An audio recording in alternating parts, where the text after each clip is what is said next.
Hey everyone, welcome back to the channel. It's Christina here. I hope you're having the most amazing day ever. I'm going to talk about the cake and anxiety. I'm going to talk about those. Okay, so if you're new to my space, I'm a naturopath, herbalist, life coach, as well as carnivore, and this is where I share about my own carnivore journey and all the other little health tips and tricks that I actually have as a naturopath. So like and subscribe, do all the things, and let's get on with the show. Okay, so my brother got married on Saturday and I attended that wedding. Now, I went with the intention of being carnivore for the whole thing, usually what I do, etc., etc.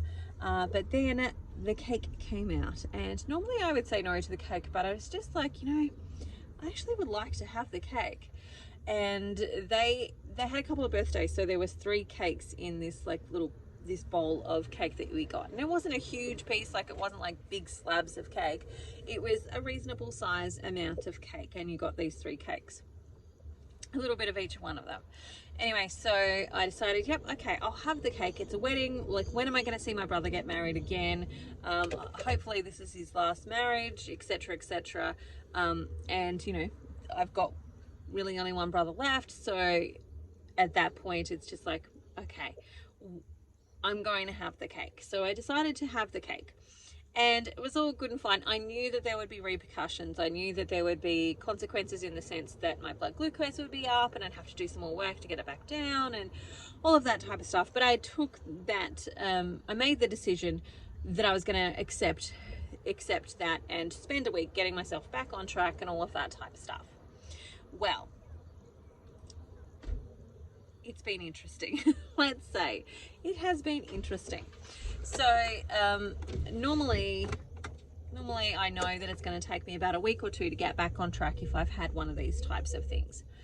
And this time, however, I almost had an immediate effect. And what it was, I had the cakes probably around 2 or 3 o'clock in the afternoon, and then by about 7 o'clock at night I had massive anxiety. Like, I had massive stress and anxiety. My adrenals were pumping. I was very heightened in my adrenaline response, sort of thing. And so I found it really hard to go to sleep. So I just had to kind of distract myself to get myself off to sleep that night. Like, normally I don't really have an issue going to sleep. I might watch something for a few minutes and then I'm out.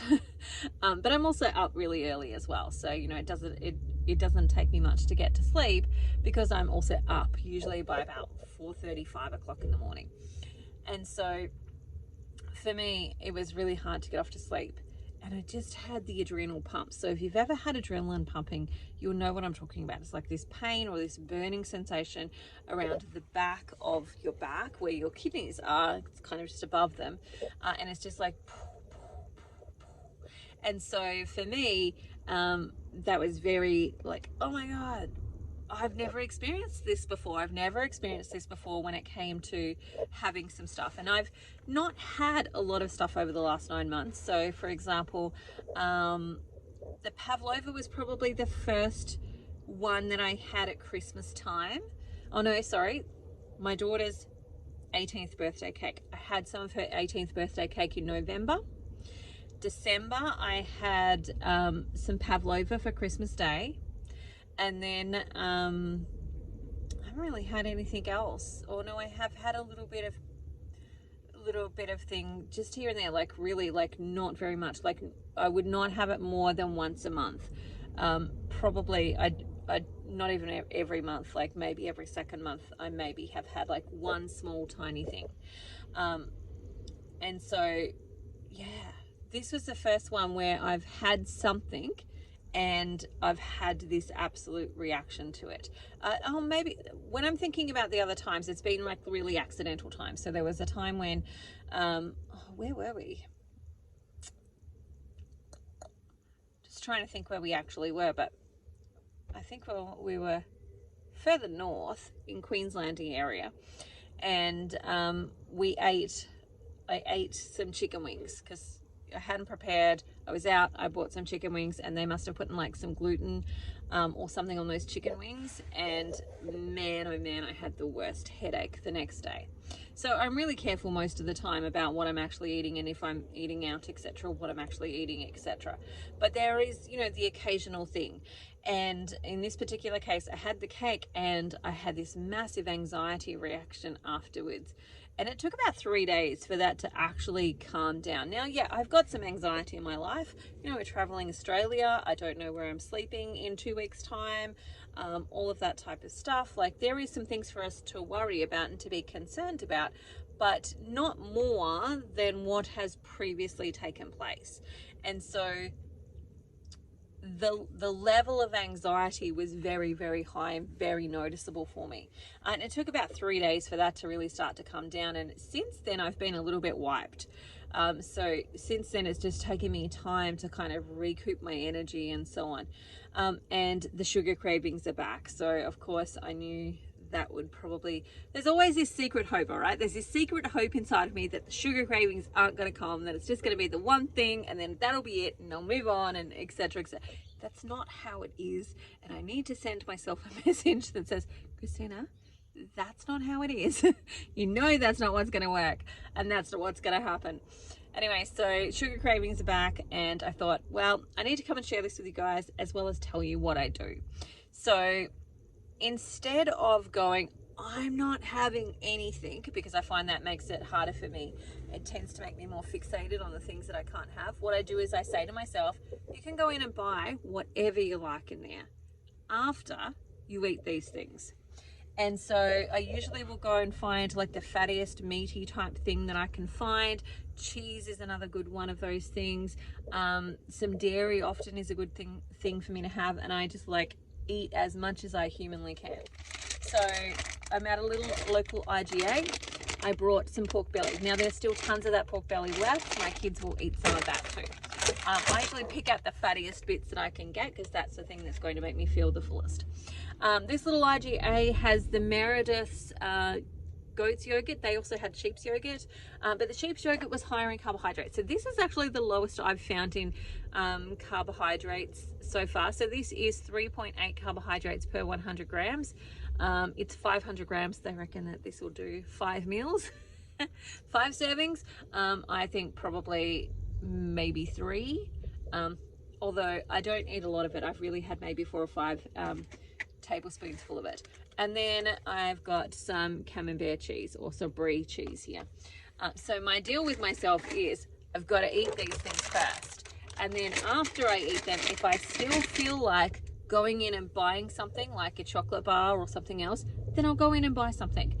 But I can guarantee that I never do, because I am so full.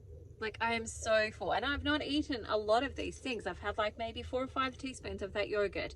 I've had a small bite of cheese. I've had probably this much pork belly, but I'm so full that I'm at that point of like, oh, I feel sick type of full.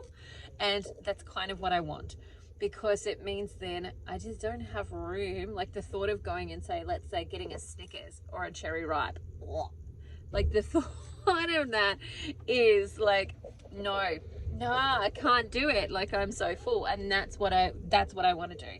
That's what I do to get myself to that place of getting through the carb cravings, because the carb cravings for me, I now have recognized, last about 14 days.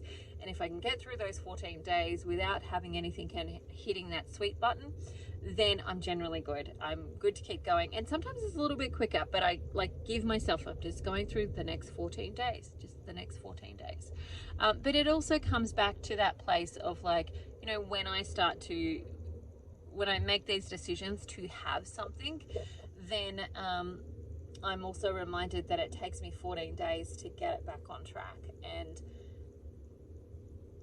I just need to wait it out, but it also then goes, I'm balancing out the actual action of this thing that's going to give me like maybe 5 minutes of pleasure for 2 weeks of having to like do this type of thing. Now I know this will get easier the more I actually move forward. It's what, 4:30 or something in the afternoon. I'm done. I'm full for the day. I won't eat again after this. And so getting to that place of fullness also helps, and it means that I'll have a longer fasting period overnight, and I'll get all those benefits from that fasting overnight in helping me speed up getting through these sugar cravings and so on and so forth. Another thing that I'll actually add, it's interesting seeing people walk behind me. So another thing that I'll actually add as well is that sometimes I use things like smoked salmon. Smoked salmon is a good one to get to actually just help you get that fullness. And you can get it from the supermarket, just about anywhere you're going to be able to find it. Prosciutto is another one. Prosciutto and cheese, they're really good ones to help me get over the carb cravings and so on, and get there more quickly.